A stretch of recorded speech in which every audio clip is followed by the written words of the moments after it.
Hello everyone, welcome back to my YouTube channel, The Data Engineering Experience, and today we'll be exploring a very interesting topic, string partitioning in BigQuery.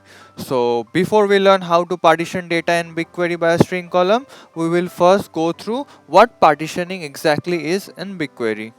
Partitioning basically means dividing a table into its segments.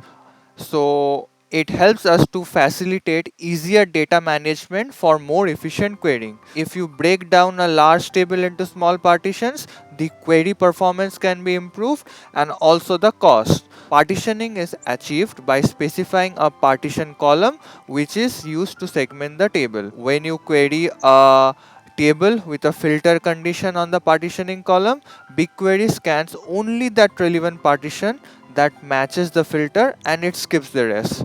So this technique is called pruning. The table also maintains metadata about the sorting properties across all modifications, allowing BigQuery to more accurately estimate the cost of a query before it's executed. BigQuery allows partitioning data into these three types. First is integer range partitioning. A table can be partitioned based on range of values in a specified integer column. To create an integer range partition table, you need to specify the partition column, the starting value for the range, the ending value for the range, and the interval for each range within the partition. Second, we have time unit column partitioning. A table can also be partitioned based on date, timestamp, or a datetime column. BigQuery automatically assigns data to the correct partition based on the column values when the data is written to the table. For timestamp and datetime columns, partition can be created with hourly, daily, monthly, or yearly granularity. Finally, we have the ingestion time partitioning. So, ingestion time partitioning, the table partitioned by the ingestion times and are automatically segmented by BigQuery based on when the data is ingested. You can select hourly, daily, monthly, or yearly granularity from this partition with boundaries based on the UTC time. So, in this ingestion time partition, there is a pseudo column named partition time that stores the ingestion time for each row, truncated that to the partition boundary, such as hourly or daily. We can see that by default, partitioning according to strings is not allowed. So we will use a workaround. We will combine hashing with partitioning. So what is form fingerprint? According to Google Cloud official documentation, this function computes a fingerprint of a string or byte input using the fingerprint function from the open source FarmHash library. This output is a consistent hash value that will never change for a given input. Please note what is said in the last line. It will never change for a given input.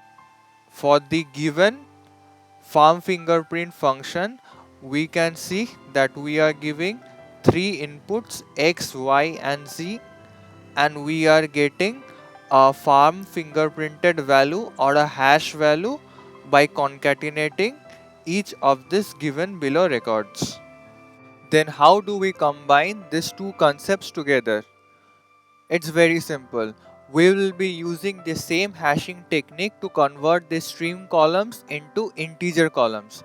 We will then be applying the hash function to the column and then add the partition by clause to the resultant range.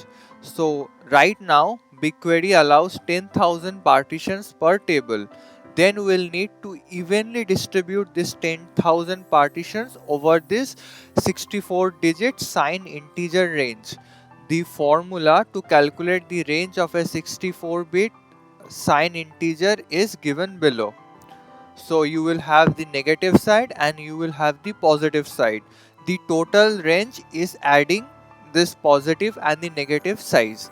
We can see that this is the total range of the signed integer. Then we will divide it by 10,000 to get an approximate step size rounded off to the nearest integer. We can see that we have the taxi trips dataset here. We can already see our hashed field taxi ID, the trip start date and the trip end date. We are going to use this table to test our logic. But first, we are going to check whether a taxi has multiple trips within the same year. We will be using this simple query to check the number of trip counts per taxi ID. Let me run the query.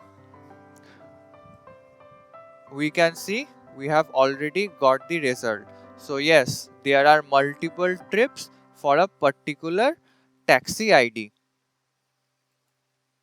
We will now be using this same source table to create a new table called trip partition using the previous logic. We will partition the day using the integer partition, and we will supply all the lower and upper ranges and the step size, which we can see here. Let me just run the query. So it has started creating the table. We can see that the query has finished executing and it has created the taxi trip partition table. So let's have a look at it. So we can see that it has created a new taxi trip partition table, and we can see our new column in partition here. Let's check into the details of the table. So yes, the table is partitioned and we have the partition start range, end range and the interval. We can see that the total size of the table is 2.5 GB approximately. Now let us check when we run the query, we are hitting the partitions or not. We have the simple select query here. We can see that we are hitting the partitions and we have a resultant input. So let's run the query again.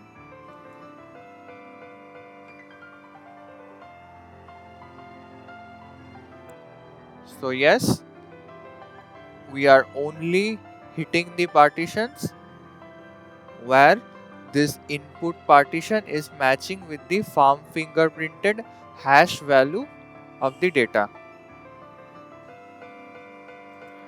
We can also see here that the number of scanned byte is just 3.9 MB. We can also verify the results by querying the information schema partitions metadata table.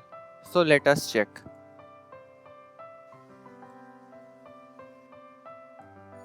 So we can see that there are around 3000 partitions and each partition has got some records in it and the corresponding size in MB. So that's all for today. Please like and subscribe and press the bell icon for more such videos.